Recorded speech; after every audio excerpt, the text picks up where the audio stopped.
Today we are going to do one more chapter from our book Honeysuckle of class 6. But before doing our chapter, I am going to ask some questions. आज lesson को start करने से पहले मैं आपसे कुछ questions पूछना चाहूँगी. Are you ready, students? Yes, ma'am. Students, what do you see in the sky at day? Ma'am, sun. Very good.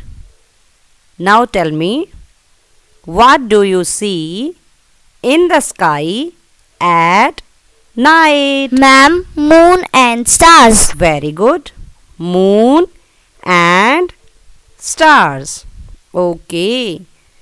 Now tell me more. Birds. Very good. Kite. Kite. This is also right. Now tell me, have you heard any poem about kite? No, ma'am. No. You don't know any poem about kite. Okay. So students, today from our book we will recite the poem The Kite. This poem is written by Harry Ben. The Kite poem Harry Ben द्वारा लिखी गई है.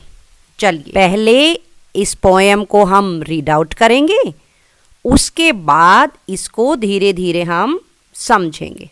How bright on the blue is a kite when it's new, with a dive and a dip it snaps its tail, then soars like a ship with only a sail. As over tides of wind it rides, climbs to the crest of a gust and pulls, then seems to rest as wind falls. When string goes slack, you wind it back and run until a new breeze blows. How bright on the blue is a kite when it's new, but a raggeder thing you never will see when it flaps on a string in the top of a tree. Students, in this poem, the poet draws a living picture of kite flying. यानी कि इस कविता में कवि पतंग उड़ाने का एक सजीव चित्र प्रस्तुत करता है. चलिए अब देखते हैं कि इस कविता में कवि पतंग के बारे में क्या बता रहे हैं. हाउ ब्राइट, कितनी चमकदार. ऑन द ब्लू, स्टूडेंट्स यहाँ पर ब्लू आसमान यानी कि स्काई के लिए आया है. नीले आसमान में इज अ काइट, एक पतंग दिखाई देती है. व्हेन इट्स न्यू, जब ये नई होती हैं. दैट मीन्स यहाँ पर पोएट कह रहा है कि पतंग जब नई होती है तो वह आसमान में चमकती हुई दिखाई देती है. The kite looks bright in the sky when it is new. Students, in lines के एंड में आपने ये देखिए, एक देखा एक्सक्लामेशन साइन. इस साइन का यूज़ हम तब करते हैं जब हमें कोई स्ट्रॉन्ग फीलिंग होती है, जब हम अपनी भावनाओं को किसी के सामने व्यक्त करना चाहें तो इस सिंबल का हम यूज़ करते हैं. यहाँ पर आपको मैं कुछ फीलिंग्स बताऊंगी। फॉर एग्जाम्पल हैप्पीनेस, जब आपको किसी भी बात को लेकर खुशी होती है। सरप्राइज, या किसी भी बात को लेकर आपको हैरानी होती है, अच्छी बात के लिए या बुरी बात के लिए। या कई बार हमें किसी बात को लेकर दुख होता है, कई बार हमें दुख होता है, दर्द होता है या डर लगता है, तो हम अपनी फीलिंग्स को दूसरों के सामने एक्सप्रेस करते हैं। अगर आप अपनी फीलिंग्स को किसी को बोलकर एक्सप्रेस कर रहे हैं तो आप आसानी से कर सकते हैं। जैसे कई बार जब हमें चोट लगती है तो हमारे मुंह से निकलता है आउच या ओह माय गॉड, ये हम इजीली एक्सप्रेस कर सकते हैं। लेकिन जब हमें लिखने में ये बात एक्सप्रेस करनी हो, अपनी फीलिंग्स को जब लिखने में एक्सप्रेस करना हो, तो हम इस साइन का यूज़ करते हैं, exclamation sign. With a dive and a dip. With a dive means एक गोते के साथ, एंड अ डिप एक डुबकी के साथ। इट स्नैप्स इट्स टेल, ये अपनी पूंछ को हिलाती है।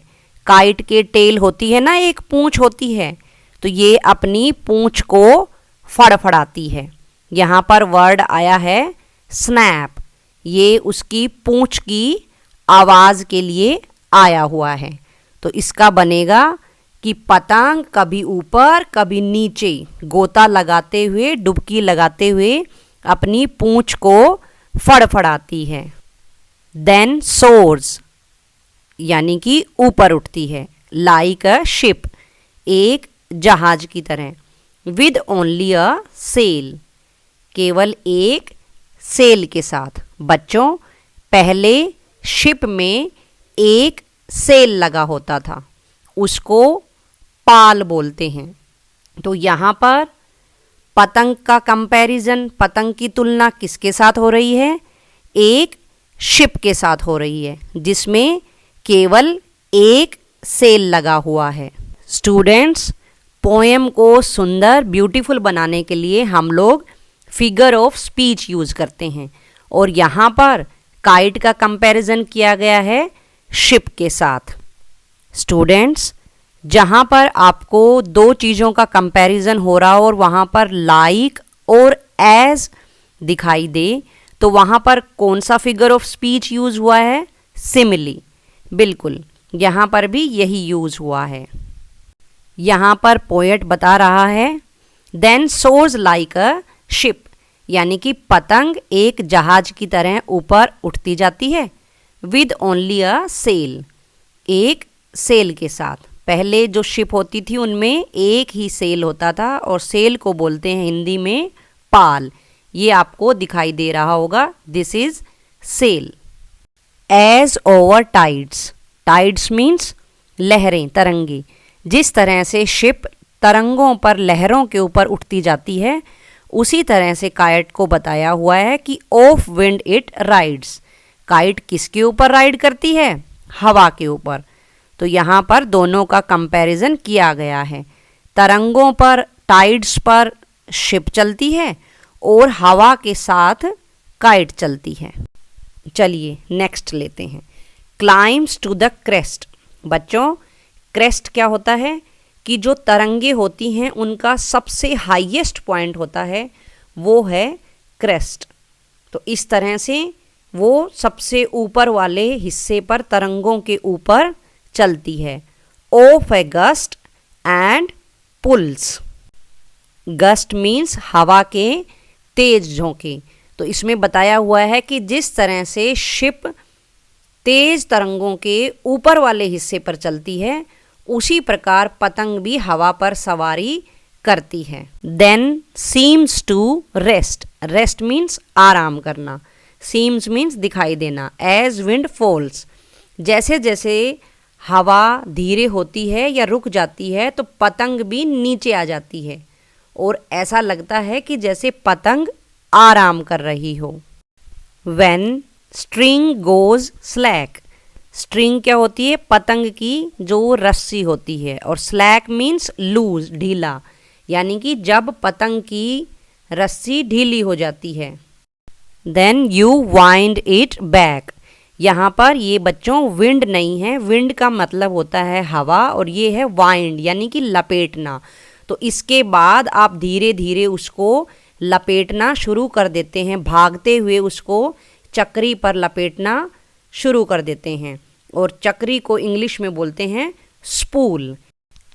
एंड रन अंटिल, उसके बाद आप क्या करना शुरू करते हैं, दौड़ना शुरू करते हैं। अ न्यू ब्रीज ब्लोज, यानी कि जब तक कि एक और नई हवा नहीं आ जाती, जब तक कि हवा का ताज़ा झोंका फिर से नहीं आ जाता है, आप दौड़ते ही चले जाते हो।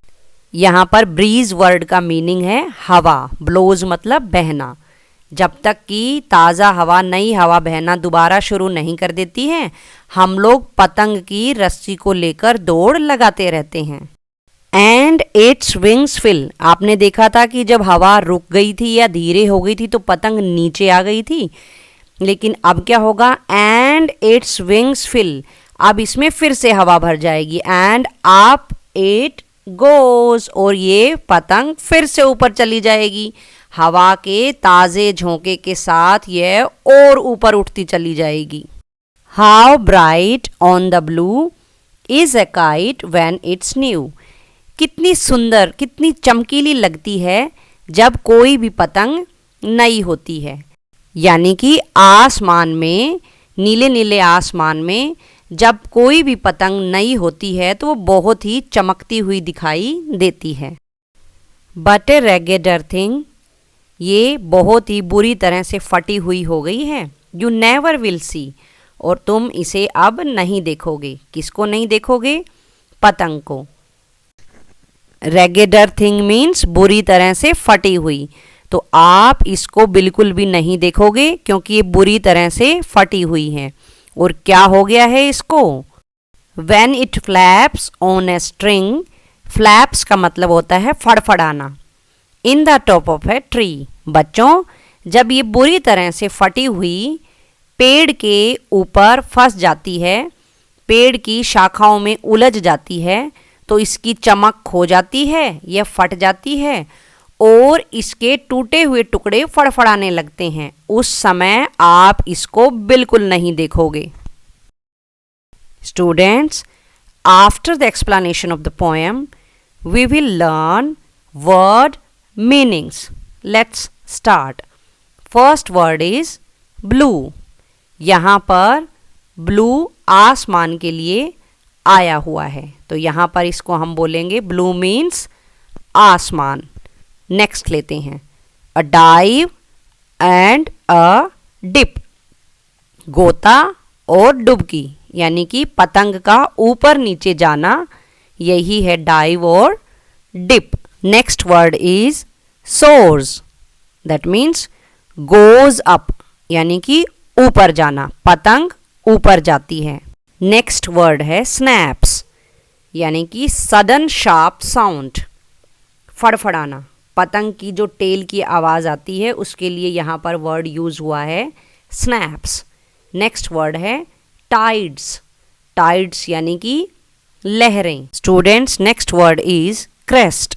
बच्चों, जो लहरों का सबसे ऊपरी हिस्सा होता है उसको बोलते हैं क्रेस्ट। अगला वर्ड है स्लैक। स्लैक मीन्स लूज, यानी कि ढीला। Next word cell. सेल को हम हिंदी में बोलते हैं पाल। रेगेडर। रेगेडर का मीनिंग है बुरी तरह फटी हुई, बैडली टोर्न, बुरी तरह से फटी हुई। वर्ड मीनिंग्स के बाद अब हम पोएट के कुछ क्वेश्चन आंसर्स करेंगे। चलिए पहला क्वेश्चन देखते हैं। List out the action words in the poem. यहाँ पर बच्चों हमें पोएम में कुछ एक्शन वर्ड्स दिए हुए हैं, उनको लिखना है। For example dive, dip, snaps, और इसके साथ ही हम इसमें ऐड करेंगे soars, rides, climbs, pulls, falls, run, blows, see, flaps. These all are action words. Okay students, now next question. Read these lines from the poem. Then soars like a ship with only a sail. The movement of the tailless kite is compared to a ship with a sail. This is called a simile. Can you suggest what or who the following actions may be compared to? Students, जिस तरह से poem में figure of speech that means simile use हुई थी, उसी तरह से ही यहाँ पर कुछ फिल इन द ब्लैंक्स दिए गए हैं. हमें यहाँ पर फिल करके दिखाना है कि इनको किन के साथ कंपेयर किया हुआ है. Okay, we will take first one. He runs like dash. तो यहाँ पर हम फिल करेंगे अ डियर. तो ये बन जाएगा he runs like a deer. He eats like dash. यहाँ पर हम फिल करके देखेंगे अ पिग. तो सेंटेंस बनेगा ही eats like a pig. Next one is she sings like dash. वह किसकी तरह से गाना गाती है? तो यहाँ पर हम डालेंगे अ नाइटिंगेल. तो सेंटेंस बनेगा she sings like a Nightingale. Next one is it shines like. यह किसकी तरह चमकता है? तो यहाँ पर हम लिख सकते हैं अ स्टार. सेंटेंस बनेगा it shines like a star. चलो अगला देखते हैं. It flies like dash. बच्चों, ये किसकी तरह उड़ता है? यहाँ पर हम दो चीज़ें यूज़ कर सकते हैं. एक तो अपने इसी पोयम से काइट, या हम बर्ड को भी यूज़ कर सकते हैं. तो ये बन जाएगा it flies like a kite और अ बर्ड. चलिए बच्चों, नेक्स्ट क्वेश्चन लेते हैं. Give the central idea of the poem the kite. अब इसका उत्तर बनेगा. चलिए देखते हैं. Flying kite is fun. The kite looks bright in the sky when it is new. An expert holds the string. The kite dips and dives in the air. It is compared to a ship as the ship sails over tides. The kite rides over the wind. It loses its brightness when it is caught in a tree. This is a sad moment. So, students, this is the central idea of the poem. Students, यहाँ पर हमने कुछ नए words भी wind से related सीखे हैं. For example breeze, that means slowly moving air. जो धीरे धीरे हल्के हल्के हवा बहती है उसको हम बोलेंगे ब्रीज. और विंड के लिए एक और वर्ड आज हमने जाना, गस्ट. और गस्ट का मीनिंग है a strong sudden flow of wind for a short time. यानी कि थोड़े से समय के लिए एक अचानक ताज़ा बड़ा ही तेज़ हवा का झोंका आता है, उसे हम बोलते हैं गस्ट. तो स्लोली स्लोली हवा के लिए ब्रीज और तेज़ हवा के लिए गस्ट. स्टूडेंट्स, अब मैं आपको काइट के ऊपर एक छोटी सी पोयम और सुनाऊंगी. ज़रा ध्यान से सुनिएगा. And the name of the poem is my kite. ये छोटी है, आप इसको भी याद कर सकते हैं. Oh, look at the kite almost out of sight. How pretty it flies right up to the sky. Pretty kite, almost out of sight.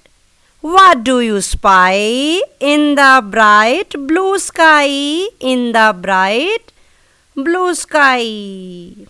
तो कैसी लगी आपको ये वाली poem?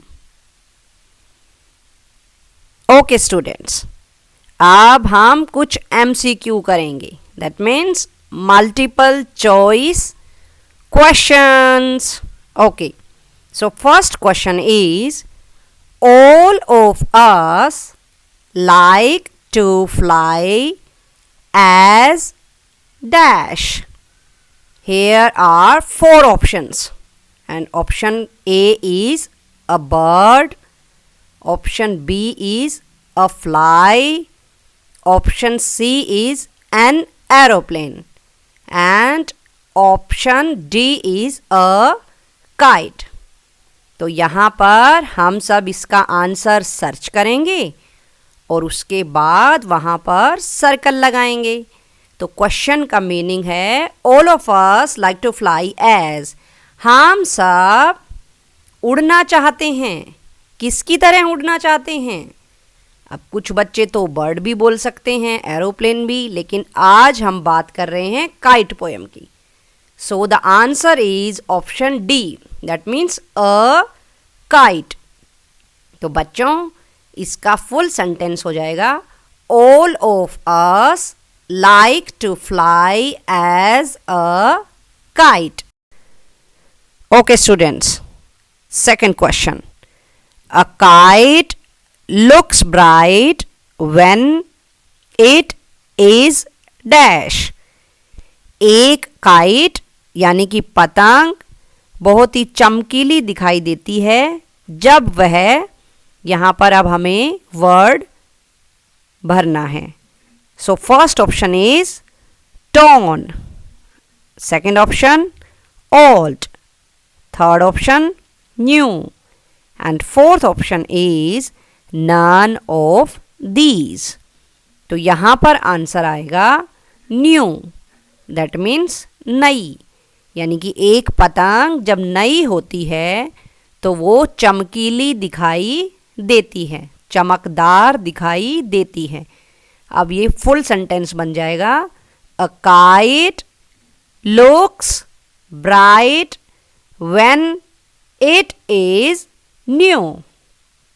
Okay, now we will take third question. A kite snaps its tail with dash. First option is a dive, then a dip, third a dive and a dip, and fourth is neither a dive nor a dip. तो यहाँ हमें बताना है कि किसके साथ kite अपनी tell को, पूंछ को स्नैप करती है, यानी कि फड़फड़ाती है. तो इसका आंसर होगा option C, a dive and a dip, यानी कि एक गोते के साथ और एक डुबकी के साथ. तो ये सेंटेंस फुल बन जाएगा, a kite snaps its tail with a dive and a dip. The kite sails like a dash. बच्चों पोएम में पहले आपको कंपैरिजन करके दिखाया हुआ है, वही क्वेश्चन यहाँ पर पूछा गया है. तो ऑप्शंस हैं ship, boat, helicopter and last option is cloud. तो इसका आंसर है शिप. अब फुल सेंटेंस बन जाएगा, the kite sails like a ship, यानी कि एक पतंग समुद्री जहाज की तरह ही चलती हुई बताई गई है. जहाज लहरों पर चलती है और पतंग हवा के झोंकों के साथ. नेक्स्ट करते हैं. The poem the kite has been written by dash. बच्चों, आपको बताना है कि पोएम द काइट किसके द्वारा लिखी गई है। There are options.